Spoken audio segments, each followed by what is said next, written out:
स्वागत है दोस्तों हमारे इस खूबसूरत से channel Satish Chauhan study point में। तो दोस्तों आज की इस वीडियो में हिंदी कक्षा 12 के मॉडल पेपर का पूरा विस्तृत प्रकार से हल कराएंगे। तो चलिए बिना देरी की हुए शुरुआत करते हैं हिंदी का मॉडल पेपर। जो कल परीक्षा है तो उससे पहले आज अच्छी प्रकार से इस वीडियो को देख लें, ठीक है। यदि वीडियो पसंद आए तो इसे ज़्यादा से ज़्यादा लाइक शेयर और कमेंट करिएगा। चलिए शुरुआत करते हैं। प्रश्न नंबर 1 में दे रखा है पंचांग दर्शन के रचनाकार हैं मथुरानाथ शुक्ल, राम प्रसाद निरंजनी, लल्लू लाल जटमल। तो जो पंचांग दर्शन है इसके रचनाकार हैं मथुरानाथ शुक्ल।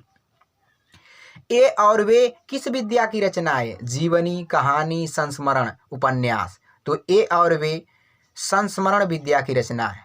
रानी नागफनी की कहानी के लेखक कौन है? यशपाल, महादेवी वर्मा, जैनेन्द्र कुमार, हरिशंकर परसाई। तो इसका राइट आंसर हो जाएगा हरिशंकर परसाई। सत्यार्थ प्रकाश किसकी रचना है? सदल मिश्र की, राजा लक्ष्मण सिंह की, स्वामी दयानंद की, वासुदेव शरण अग्रवाल की। तो सत्यार्थ प्रकाश स्वामी दयानंद की प्रसिद्ध रचना है। ब्राह्मण पत्रिका के संपादक हैं बालकृष्ण भट्ट, महावीर प्रसाद द्विवेदी, प्रताप नारायण मिश्र, श्याम सुंदर दास। तो इसके राइट आंसर है प्रताप नारायण मिश्र। वैदेही वनवास के रचयिता कौन है? मैथिली शरण गुप्त, रामधारी सिंह दिनकर, जगन्नाथ दास रत्नाकर, अयोध्या सिंह उपाध्याय हरिऔध। तो वैदेही वनवास अयोध्या सिंह उपाध्याय हरिऔध की प्रसिद्ध रचना है। जयशंकर प्रसाद की रचना नहीं है आंसू लहर, झरना, यामा। तो यामा जो है जयशंकर प्रसाद की रचना नहीं है। गुंजन के रचनाकार हैं अज्ञेय, सुमित्रानंदन पंत, रामधारी सिंह दिनकर, सूर्यकांत त्रिपाठी निराला। तो जो गुंजन है इनके रचनाकार सुमित्रानंदन पंत हैं। दीपशिखा किसकी रचना है? डॉक्टर राम कुमार वर्मा की, महादेवी वर्मा की, नरेंद्र शर्मा की, मुक्तिबोध की। तो जो दीपशिखा है महादेवी वर्मा की प्रसिद्ध रचना है। छायावाद की प्रमुख प्रवृत्तियां वीरता और श्रृंगार का सम्मिश्रण, वर्तमान राजनीति का वर्णन, युद्धों का सजीव वर्णन, स्थूल के प्रति सूक्ष्म का विद्रोह। तो इसका राइट आंसर हो जाएगा वीरता और श्रृंगार का सम्मिश्रण। प्रश्न नंबर 3 की ओर आगे बढ़ते हैं। गद्यांश पर आधारित निम्नलिखित प्रश्नों के उत्तर दीजिए। तो ये आपका जो गद्यांश दिया है इसको पढ़कर ये जो 3 प्रश्न दिए हैं उसको आपको आंसर देना है, ठीक है। तो इसके लिए अथवा का भी कंडीशन दिया रहता है। तो यदि आपको यह प्रश्न नहीं आ रहा तो इसके पीछे एक अगला प्रश्न है, या तो आप इसको करिए या तो उसको करिए, ठीक है। तो यदि जिन बच्चों को ये समझ में आ रहा है कि मैं इन प्रश्नों के उत्तर दे पाऊंगा वे दे दें। चलिए हम अगला कराते हैं सॉल्यूशन, इसी का जो अथवा वाला पार्ट है, ठीक है।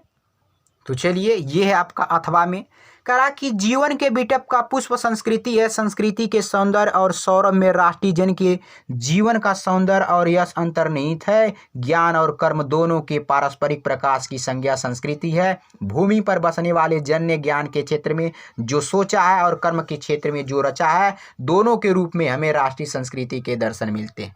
तो इस तरह आपको प्रश्न पढ़ना है और प्रश्न के आपको उत्तर देना है। ये जो 5 प्रश्न दिए गए, यदि आप इन 5 प्रश्नों के सही आंसर देते हैं तो आपको 5 × 2 यानी 10 नंबर मिलेंगे, ठीक है। तो चलिए संस्कृति का क्या तात्पर्य है, यानी जो संस्कृति होता है उसका क्या तात्पर्य है? तो लिखेंगे संस्कृति का तात्पर्य ज्ञान और कर्म दोनों के पारस्परिक प्रकाश की संज्ञा से होता है।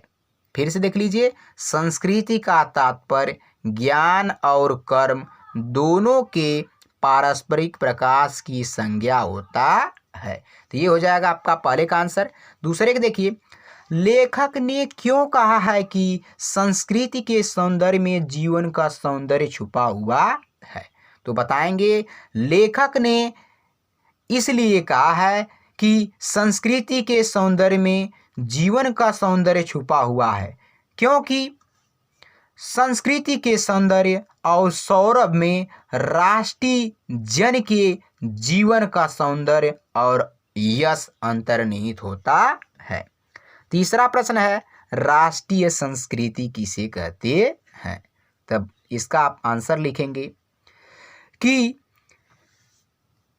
जहां ज्ञान के क्षेत्र में सोचा जाता है और कर्म के क्षेत्र में रचा जाता है, इन दोनों के रूप में हमें राष्ट्रीय संस्कृति के दर्शन मिलते हैं, इसे ही राष्ट्रीय संस्कृति कहते हैं। अगला है रेखांकित अंश की व्याख्या कीजिए। यानी जो ये रेखांकित किए गए हैं जीवन के बिटप का पुष्प संस्कृति है। तो व्याख्या हेडिंग डाल के लिखेंगे। इस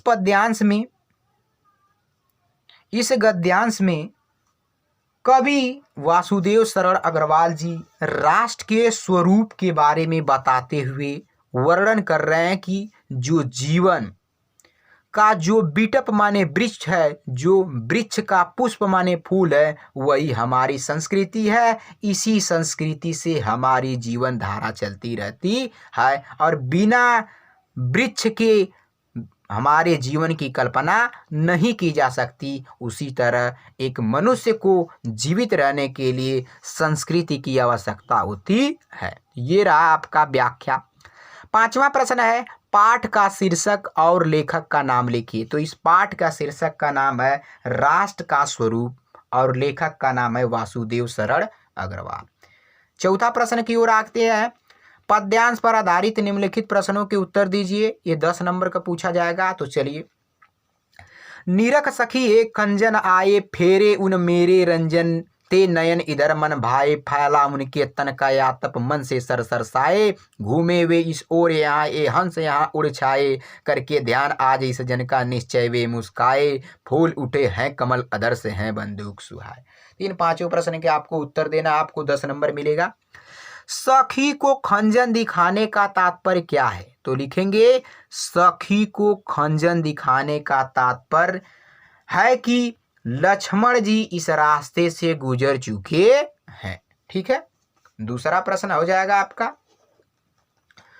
हंसों को उड़कर यहाँ आने का क्या कारण है? तो दूसरे का आप आंसर लिख देंगे कि हंसों को उड़कर यहाँ आने का कारण यह है कि लक्ष्मण जी इस रास्ते से आ चुके हैं या आगमन हो चुका है। तीसरा प्रश्न है प्रिय के मुस्कुराने को किस रूप में देखा गया है? तो जो प्रिय है, प्रिय को मुस्कुराने को कमल तथा अधर के फूल के रूप में देखा गया है या किया गया है। अगला प्रश्न है इस काव्यांश में किस ऋतु का वर्णन है? तो इस काव्यांश में शरद ऋतु का वर्णन है। अगला प्रश्न है पाठ का शीर्षक और कवि का नाम लिखिए। तो इस पाठ के शीर्षक का नाम गीत है और कवि का नाम मैथिली शरण गुप्त जी है। ये रहा आपका 4 तो ये अथवा करने की जरूरत नहीं। आइए अब आगे बढ़ते हैं। हमारा प्रश्न नंबर अगला, निम्नलिखित में से किसी एक लेखक का जीवन परिचय देते हुए उनकी रचनाओं का उल्लेख कीजिए। APJ अब्दुल कलाम, जैनेन्द्र कुमार और वासुदेव शरण अग्रवाल। तो आइए दिखाते हैं। देखिए वासुदेव शरण अग्रवाल का जन्म 7 अगस्त 1904 ईस्वी में मेरठ जनपद के खेड़ा ग्राम में हुआ था। इनके पिता लखनऊ में रहते थे, अतः इनका बचपन लखनऊ में बीता। सन 1929 ईस्वी में ये लखनऊ विश्वविद्यालय से इन्होंने MA किया। तदंतर मथुरा के पुरातत्व संग्रहालय के अध्यक्ष पद पर रहे। सन 1941 ईस्वी में PhD तथा 1946 ईस्वी में D.Litt की उपाधि प्राप्त की। इन्होंने पाणिनि कालीन भारत विषय पर शोध किया। सन 1946 से 1951 ईस्वी तक सेंट्रल एशियन एक्टिविटीज म्यूजियम के सुपरिटेंडेंट और भारतीय पुरातत्व विभाग के अध्यक्ष पद का कार्य बड़ी प्रतिष्ठा और सफलतापूर्वक किया। सन 1951 ईस्वी में काशी हिंदू विश्वविद्यालय के कॉलेज ऑफ इंडोलॉजी भारतीय महाविद्यालय में प्रोफेसर नियुक्त हुए। सन 1952 ईस्वी में लखनऊ विश्वविद्यालय में राधा कुमुद मुखर्जी व्याख्यान निधि की ओर से व्याख्याता नियुक्त हुए थे। व्याख्यान का विषय पाणिनि था। अग्रवाल जी भारतीय मुद्रा परिषद नागपुर, भारतीय संग्रहालय परिषद पटना तथा all India oriental Congress fine art section Bombay Mumbai आदि संस्थाओं के सभापति पद भी रह चुके हैं। अग्रवाल जी ने पाली, संस्कृत, अंग्रेजी आदि भाषाओं तथा प्राचीन संस्कृति एवं पुरातत्व का गहन अध्ययन किया था। सन 1967 ईस्वी में इन्होंने हिंदी के इस साहित्यकार का निधन हो गया। तो अब रचनाएं में लिख देंगे कल्पवृक्ष, पृथ्वीपुत्र, भारत की एकता, माता भूमि। ये रहा उनका जीवन परिचय। आइए आगे बढ़ते हैं। तो अब दूसरा देखते हैं ख वाला, निम्नलिखित में से किसी एक कवि का साहित्यिक परिचय देते हुए उनकी रचनाओं का उल्लेख कीजिए। तो आइए इसको हल करते हैं। तो देखिए रामधारी सिंह दिनकर, राष्ट्रीय भावनाओं के ओजस्वी गायक कविवर रामधारी सिंह दिनकर जन्म बिहार राज्य के अंतर्गत मुंगेर जिले की सिमरिया गांव में 30 सितंबर 1908 ईस्वी में हुआ था। पटना कॉलेज से उन्होंने 1933 ईस्वी में बीए किया, फिर स्कूल में अध्यापक हो गए। इसके बाद सीतामढ़ी में सब रजिस्ट्रार बने। द्वितीय महायुद्ध में राजकीय प्रचार विभाग में आ गए। उन दिनों भारत में अंग्रेजों का शासन था और अंग्रेजी सरकार का कोई भी कर्मचारी उस सरकार के विरुद्ध कुछ नहीं कर सकता था। दिनकर जी ने राजकीय सेवाओं के काल में भी स्वदेश अनुराग की भावना से ओतप्रोत पीड़ितों के प्रति सहानुभूति की भावना से परिपूर्ण और क्रांति की भावना जगाने वाली रचनाएं लिखी। 1950 में इन्होंने मुजफ्फरपुर के स्नातकोत्तर महाविद्यालय के हिंदी विभाग का अध्यक्ष बनाया गया। 1952 ईस्वी में इन्होंने राज्यसभा का सदस्य मनोनीत किया गया। ये दिल्ली आकर रहने लगे। दिनकर की काव्य साधना निरंतर जारी रही। 1961 ईस्वी में इनका बहुचर्चित काव्य उर्वशी प्रकाशित हुआ।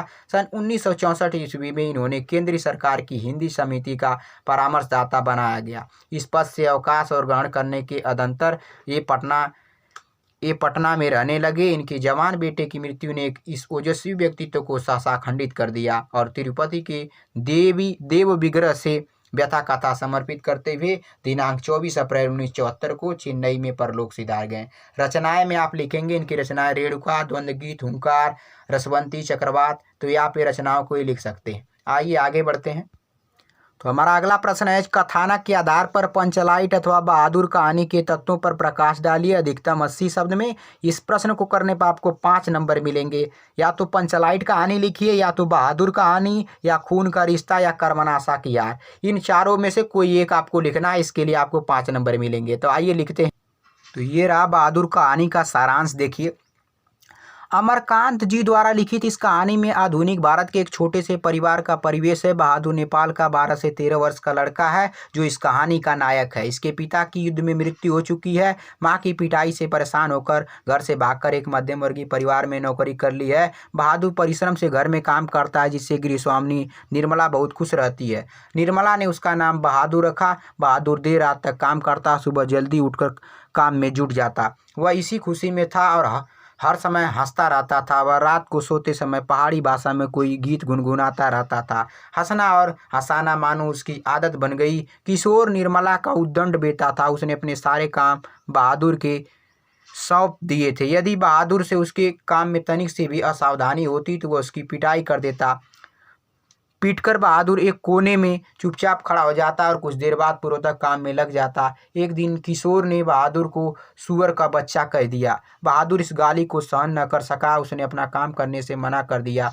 अब तो घर की स्थिति इतनी बढ़ गई कि तनिक सी गलती होने पर किशोर और नीलमणा उसे जमकर पीटते। मारपीट और गालियों के कारण बहादुर से गलतियां और भूलें अधिक होने लगी। एक रविवार को निर्मला के रिश्तेदार अपनी पत्नी और बच्चों के साथ निर्मला के घर आए। अचानक उस रिश्तेदार की पत्नी नीचे फर्श पर चारपाई पर और कमरे के अंदर कुछ ढूंढने लगी। पूछने पर उसने बताया कि उसने 11 रुपये खो गए जो उसने चारपाई पर निकाल कर रखे थे। उसके बाद घर के सभी लोग बहादुर पर ही संदेह करने लगे। बहादुर ने रुपए उठा लेने से मना कर दिया। सभी ने खूब पीटा और पुलिस के सुपुर्द करने की धमकी दी। सब सोच रहे थे कि पिटाई के डर से वो अपना अपराध स्वीकार कर लेगा, किंतु जब उसने रुपए लिए ही नहीं तो वह कैसे कहता कि उसने रुपए उठाए थे। उस दिन से बहादुर बहुत खिन्न रहने लगा और एक दिन दोपहर को अपना सभी सामान छोड़कर वह घर से चला गया। निर्मला के पति जब शाम को दफ्तर से लौटे तो उन्हें पता चला कि बहादुर अपना सामान घर पर छोड़कर चला गया है। निर्मला और उसके पति किशोर की उसकी ईमानदारी पर विश्वास हो गया था। उसने सोचा कि रिश्तेदारी के रुपए में भी उसने पैसे नहीं चुराए थे। घर के सभी सदस्य पश्चाताप करने लगे, लेकिन अब तो बहादुर चला गया, बस उसकी यादें ही शेष रह गई। बहादुर निर्धन तो था, पर स्वाभिमान और सहनशीलता उसमें कूट कूट कर भरी थी। तो दोस्तों, ये है बहादुर कहानी का सारांश। आइए आगे बढ़ते हैं। अगला प्रश्न है, स्वपठित खंडकाव्य के आधार पर किसी एक खंड का प्रश्न का उत्तर दीजिए। तो जो इसमें हम खंडकाव्य पढ़ना है, तो दोस्तों हमें खंडकाव्य पढ़ना है श्रवण कुमार। तो जो हमारा ये लास्ट प्रश्न है, श्रवण कुमार खंडकाव्य की विशेषताएं लिखिए या श्रवण कुमार खंडकाव्य। तो हमारा ये जो प्रश्न है, देखिए, श्रवण कुमार खंडकाव्य की या तो आप विशेषताएं लिख दीजिए या श्रवण कुमार खंडकाव्य के आधार पर श्रवण कुमार का चरित्र चित्रण करिए। तो चलिए, दोनों में से कोई एक आपको करना है, ठीक है। आइए आगे बढ़ते हैं। देखिए इसका हल कैसे होता है। श्रवण कुमार का जीवन चरित्र चित्रण देखेंगे तो इसको देखिए। पहला है मातृ प्रीत भक्त। श्रवण कुमार एक आदर्श पुत्र है। वह अपने माता पिता को ही परमेश्वर मानकर पूजता है। प्रातः काल से ही वह माता पिता की सेवा प्रारंभ कर देता है। कांवर में बैठाकर वह उन्हें देवगृहों और विभिन्न तीर्थों की यात्रा कराता है। ठीक है, बिठलाकर उसको कांवर में करता वह गुरुभार वहन, देवगृह तीर्थों को जाता सदा करने शुभ दर्शन। दशरथ के बाण से आहत रक्त रंजित अवस्था में भूमि पर पड़ा हुआ श्रवण कुमार माता पिता के प्यास होने तथा भविष्य की चिंता करता रहता है। जैसे एक उदाहरण के माध्यम से है, मुझे बाण की पीड़ा संप्रति उतनी नहीं सताती है, पितरों के भविष्य की चिंता जितनी व्यथा बढ़ाती है। तो इस उदाहरण के माध्यम से उसने अपनी चिंता को व्यक्त किया है। अगला है श्रवण कुमार के चरित्र में सत्यवादी। श्रवण कुमार की माता शूद्र और पिता वैश्य थे। दशरथ द्वारा ब्रह्मा हत्या की संभावना प्रकट करने पर वह स्पष्ट बता देता है कि वे अधिक संतप्त न हो, क्योंकि वह ब्रह्मा कुमार नहीं है। श्रवण कहता है कि वैश्य पिता माता शूद्रा थी, मैं यदोप्रा दुर्भात हुआ, संस्कार के सत्प्रभाव से मेरा जीवन पूत हुआ। तो ये उदाहरण के माध्यम से उन्होंने बताया है। आइए अगला देखते हैं। संस्कार को महत्व देने वाला। श्रवण कुमार किसी के भी प्रति भेदभाव नहीं रखता है। वह सच्चे अर्थों में समदर्शी है। वह कर्म, शील और संस्कारों को महत्व देता है। वह अपने जीवन की पवित्रता का रहस्य संस्कारों के प्रभाव को ही मानता है। अगला गुण उसका देख लीजिए, सरल स्वभाव एवं क्षमाशील। जो श्रवण कुमार है वह स्वभाव से सरल है। उसके मन में किसी के प्रति ईर्ष्या या देश का भाव नहीं है। दशरथ के बाण से घायल होने पर भी वह पास आए दशरथ का वह अच्छे से संबोधन से सम्मान करता है। किसी की भी अच्छी बुरी घटना को वह भाग्य का खेल मानता है। बाण से घातक रूप से घायल होने पर भी वह भाग्य का दोष मान लेता है। दशरथ को अपराध बोध बचाने के लिए इस घटना के संदर्भ में वह कहता है, जो भवितव्य वही होता, आज उसे सब का सब कोई टाल। आत्मसंतोषी। श्रवण कुमार जीवन के प्रति कोई मोह नहीं है। वह स्वभाव से ही संतोषी हैं। उसे भोग और ऐश्वर्य की लेस मात्र भी कामना नहीं है। उसके मन में किसी को पीड़ा पहुंचाने का कोई भी भाव जागृत नहीं होता है। इन कथन के माध्यम से ये रहा श्रवण कुमार का चरित्र चित्रण। आइए आगे बढ़ते हैं। खंड ख में हमारा है, निम्नलिखित में से किसी एक संस्कृत गद्यांश का हिंदी में अनुवाद कीजिए और संदर्भ भी लिखिए। तो चलिए 8 का क का हल कराते हैं। धन्यो अहम मिस धन्य है, भारत देश मिस भारत देश, यत्र मिस जहाँ समूल सत्य मने उत्पन्न होते, जनमानस मानस पावनी मिस जनमानस के पवित्र करने वाली, भव्य भावों उद्भावनी अच्छे भावों को उत्पन्न करने वाली, शब्द में शब्द संदोह प्रसव वाहिनी संदोह को उत्पन्न करने वाली, सुर भारती देववाड़ी, विद्या नेशु मिस विद्याओं को मानने वाली, निखिल एसवेपी निखिल को उत्पन्न करने वाली, वाडमेशु वाडम्बरों में भाषाओं में, अस्या मिस इसके, सर्वश्रेष्ठम मिस सर्वश्रेष्ठ, सुसंपन्नम मिस संपन्न, च मिस और वर्तते मिस हैं। यह भारत देश धन्य है जहाँ जनमानस को पवित्र करने वाली, सुंदर भावों को उत्पन्न करने वाली, शब्दों के समूह को जन्म देने वाली देववाड़ी सुशोभित है। इयमेव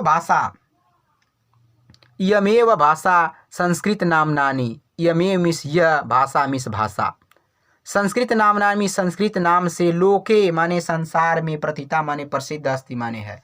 अस्माकम यह भाषा संसार में संस्कृत भाषा के नाम से प्रसिद्ध है। अस्माकम मिस हमारे, रामायण महाभारत, रामायण मिस रामायण, महाभारत मिस महाभारत, आद्य मिस आदि, ऐतिहासिक में ऐतिहासिक, ग्रंथा माने ग्रंथ। हमारे रामायण महाभारत आदि ऐतिहासिक ग्रंथ, चत्वारो मिस चारों, वेद मिस चार, चार वेद, सर्वा मिस सभी, उपनिषद मिस सभी उपनिषद, अष्टादश मिस 18 पुराणानी माने पुराण, 18 पुराण, अन्यानी मिस अन्य भी, 6 मिस और महाकाव्य मिस महाकाव्य, नाट्यादि मिस नाटकों में, अस्यमेव माने इसके भी, भाषाया मिस भाषा, लिखितानि मिस लिखित, संति माने हैं। हमारे रामायण महाभारत आदि ऐतिहासिक ग्रंथ, चारों वेद सभी उपनिषद, 18 पुराण और अन्य महाकाव्य के नाटक हमारी इसी भाषा संस्कृत भाषा में लिखे गए हैं। तो ये हो गया आपका व्याख्या। अब संदर्भ क्या लिखेंगे, तो प्रस्तुत संस्कृत खंड हमारी भाषा हमारी भाषा हिंदी के संस्कृत भाषा महत्तम नामक पाठ से लिया गया है। ये आपका हो जाएगा संदर्भ। प्रसंग में लिखेंगे इस पद्यांश इस संस्कृत खंड में संस्कृत भाषा के महत्व के बारे में बताया गया है। तो दोस्तों इस प्रकार आपका 8वां प्रश्न पूरा हुआ। आइए ख वाले का अध्ययन देखते हैं। निम्नलिखित में से किसी एक संस्कृत का पद्यांश का ससंदर्भ हिंदी में अनुवाद कीजिए। पश्य रूपाणी सौमित्रे वनानाम पुष्प शालीनम सृजताम पुष्प वर्षाणी वर्ष तोयमुचामियु। तो देखिए इसका अर्थ देखते हैं। निम्नलिखित में से किसी एक संस्कृत पद्यांश का ससंदर्भ हिंदी में अनुवाद करना। तो सबसे पहले हेडिंग डालेंगे संदर्भ। तो प्रस्तुत संस्कृत पद्यांश हमारी भाषा हिंदी के संस्कृत खंड के ऋतु वर्णनम नामक पाठ से लिया गया है। ये हो जाएगा संदर्भ। प्रसंग में क्या हो जाएगा, इस पद्यांश में ऋतु के वर्णन के बारे में बताया गया है। आइए व्याख्या देखते हैं। पश्य रूपाणी सौमित्रे वनानाम पुष्पशालिनाम। पश्य मिस देखो, रूपाणी मिस रूप, सौमित्रे माने चारों तरफ, वनानाम मिस वनों में, पुष्प माने फूल, शालिनाम मिस बगीचे में। कि ऋतु वर्णन के बारे में वर्णन करते हुए कवि बता रहे हैं कि वन के चारों ओर बगीचे में ये फूलों के रूप को देखो, कितने मनमोहक छवि वाले हैं, कितनी सुंदर विशेषताओं से यह बगीचा खिलखिला रहा है। सृजताम मिस सृजन कर रहा है, फैला रहा है। पुष्पम माने फूल, वर्षाणी माने वर्षा, वर्षम मिस वर्ष भर, तोयम मिस उसे, मुचम आव मिस उसे प्रसन्नचित कर रहे हैं, आनंदित कर रहे हैं। कवि बता रहे हैं कि देखो यह पुष्प और वर्षा इस सारे वातावरण को मनमोहित कर दे रहे हैं, आनंदित कर दे रहे हैं। ठीक है दोस्तों, ये रहा आपका व्याख्या। आइए आगे बढ़ते हैं। ठीक है, प्रश्न नंबर 9 की ओर बढ़ते हैं। निम्नलिखित में से किन्हीं 2 प्रश्नों के उत्तर संस्कृत में दीजिए। द्वारपाल भोज किम अकथयत।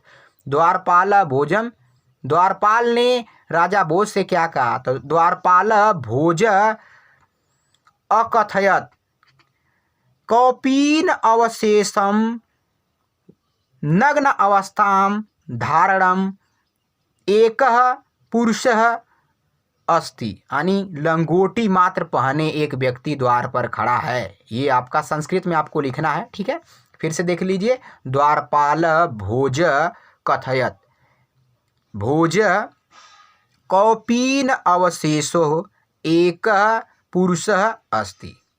दूसरा प्रश्न है मैत्रेयी याज्ञवल्क्य किम अपृच्छत। मैत्रेयी ने याज्ञवल्क्य से क्या पूछा था। संस्कृत में उत्तर देंगे मैत्रेयी याज्ञवल्क्य पृच्छत, हे मैत्रेयी त्वं किम कार्यम अस्ति। यानी तुम्हें क्या कार्य, तुम्हारी क्या इच्छा है। ठीक है, ये हो जाएगा आपका 9 का।